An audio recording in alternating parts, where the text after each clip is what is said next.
Hello everyone, it's Dr. Dave. Hopefully you're all doing well, enjoying your week, staying warm, especially if you're in North America right now with our friend the polar vortex.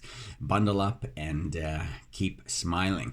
Coming at you on behalf of the Toronto Neck and Back Pain Clinic with your daily health update. It's Thursday, February 11th, 2021. I'm going to share with you 6 areas of health and wellness based on the latest research and literature. Somewhere around this video, you can read through all 6 of those areas, but if you would like a copy, reach out to us. You can DM us on social, call the clinic, send us an email, and we'll be sure to get that to you. Not going to treat, diagnose, prevent, or cure any illness or disease with our time together today. However, do promise to share with you some useful information from these 6 areas of health and wellness that may or may not pertain to some of the things that you're trying to do with your health and wellness, or maybe with the health and wellness of those around you. However, at the very least, even if they do not pertain to you or someone you know, the usefulness is simply being here as regularly as possible and on each day plugging into something, if not this daily health update, then something else that provides you with some good information with respect to health and wellness so that you can keep some positive momentum in your life when it comes to those thoughts, decisions, and actions with your own health and wellness activities and goals and whatever you may be working on or supporting and maintaining. All right, so good for you for putting that time and effort in. One of the things I like to eat are spicy foods. Sometimes I just feel that inherently there's got to be some benefit. And now, according to the International Journal of Epidemiology, January 2021, they found that spicy foods may reduce the risk for some cancers. So they used data from the China Kadoorie Biobank study, and they estimate that people who eat spicy foods several times a week may have a reduced risk for cancer of the gastrointestinal tract, our digestive system. Particularly those who do not regularly smoke or drink alcohol. So, of course, enjoying a tasty beverage in moderation, but excessively drinking and being a smoker or exposed to secondhand smoke may change those odds when it comes to cancer, and we probably know that. But if you do stay away from those and you add in some spicy foods, you may be stacking the deck in your favor of not getting gastrointestinal cancer, which is amazing. The journal Nature Medicine, January 2021, also talked about what we may or may not eat, and they found some benefits to a plant-based diet. They looked at 1,100 adults, and there was an association with diets rich in fruits and vegetables and a greater population of bacteria in the gut that are linked to a reduced risk for several chronic diseases.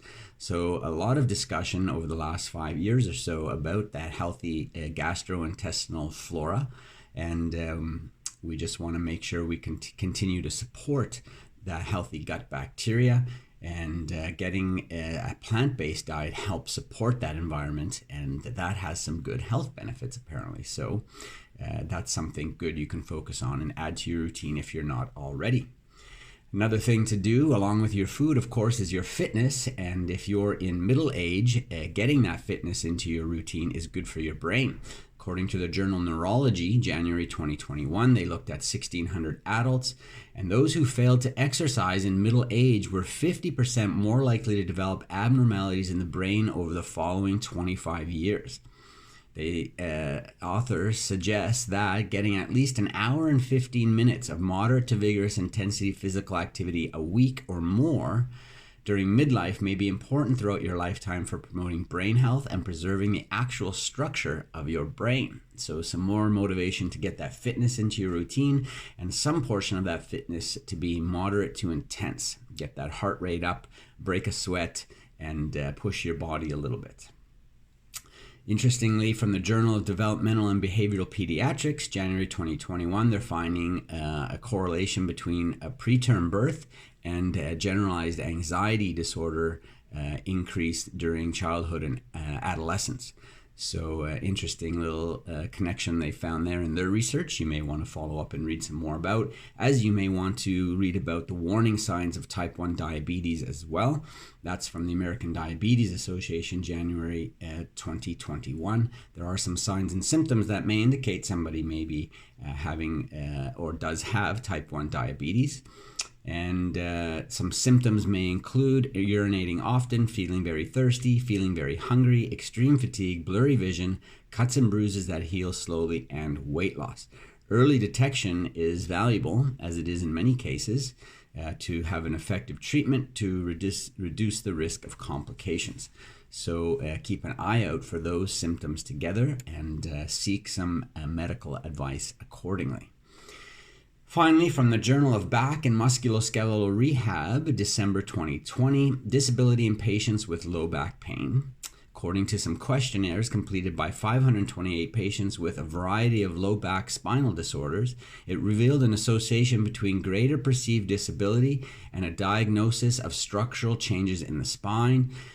That was more likely with increased age, higher body mass index, and a history of smoking as well. But participants who regularly exercised reported less disability. So maintaining or trying to maintain an ideal body weight, staying as young and youthful, not useful, everybody's hopefully useful, but as young and youthful as you can, regardless of the chronology, but trying to stay fit and take care of yourself, and as well avoiding that smoking again, not just for cancer, but to help with your spine. And then also putting that exercise in will help you feel like if you do get pain, it's less likely to create a long-term disability. All right. So that's your daily health update for Thursday, and another week behind us with the videos. We'll throw a written format at you tomorrow, Friday, and you can read through that. Enjoy your weekend, a family day weekend in some provinces here in Canada. So enjoy the extra day no matter what you find yourself doing. And we'll probably not have a video on Monday. We might take a break. So we'll probably catch up with you on Tuesday of next week with your next video daily health update. All right. But until then, stay warm, stay well, and take care of yourself and those around you. And we'll talk to you soon. All the best.